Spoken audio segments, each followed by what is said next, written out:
চুয়াডাঙ্গায় দিন দিন বাড়ছে ডেঙ্গু আক্রান্ত। স্থানীয়দের অভিযোগ, মশক নিধনে অর্থের বরাদ্দ থাকলেও পৌরসভা থেকে কার্যকর কোনো পদক্ষেপ নেওয়া হয়নি। তবে অভিযোগ পাশ কাটিয়ে এডিসের লার্ভা ধ্বংসের উদ্যোগের কথা জানিয়েছেন পৌর নির্বাহী, দুষছেন জনবল সংকটকে। সারা দেশের মতো চুয়াডাঙ্গাতেও চোখ রাঙাচ্ছে ডেঙ্গু। জেলায় প্রতিদিনই কেউ না কেউ আক্রান্ত হচ্ছেন ডেঙ্গু জ্বরে। কিছু জায়গায় সামান্য পদক্ষেপ দেখা গেলেও প্রতিরোধে ন্যূনতম প্রস্তুতিও নেই এখানে। এবার বর্ষা মৌসুমে পৌর এলাকার কোথাও দেখা যায়নি মশক নিধন কার্যক্রম, ফলে রাত দিন মশার উপদ্রবে অতিষ্ঠ মানুষ। পরীক্ষা করছি দুইটা, করার পরে কয় যে ডেঙ্গু হয়েছে। প্লাটিলেট অনেক কমে গেছে, চিকিৎসা চলছে। সাধারণত ওয়ার্ড আছে, সেখানে রাখা উচিত ওনাদেরকে, কারণ ডেঙ্গু রোগী সবসময় একটা রুমের ভিতরে মশারি বদ্ধ হয়ে থাকার কথা। মশক নিধনে প্রতি বছর পৌরসভায় বড় বাজেট থাকলেও সে বরাদ্দের দৃশ্যমান ব্যবহার চোখে পড়েনি কারো। পৌরবাসীর দাবি, এখনই এডিস মশা নিধন করা না গেলে ভয়াবহ রূপ নিতে পারে ডেঙ্গু পরিস্থিতি।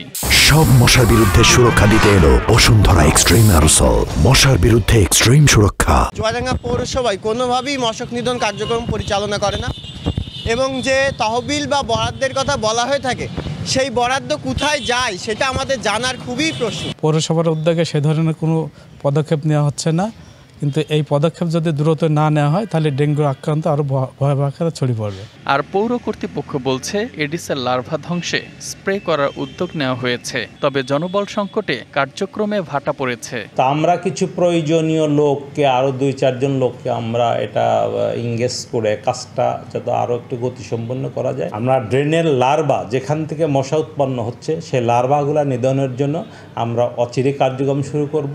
এরই মধ্যে চুয়াডাঙ্গা সদর সহ আশপাশের হাসপাতালে চিকিৎসা নিয়েছেন 35 জন ডেঙ্গু রোগী, যাদের বেশিরভাগই চুয়াডাঙ্গাতেই শনাক্ত। বর্তমানে যেটা আছে আমাদের হাসপাতালে, সদর হাসপাতালে 3 জন ভর্তি আছে, জীবননগরে 2 জন, অর্থাৎ মোট 5 জন আজকে ভর্তি আছে।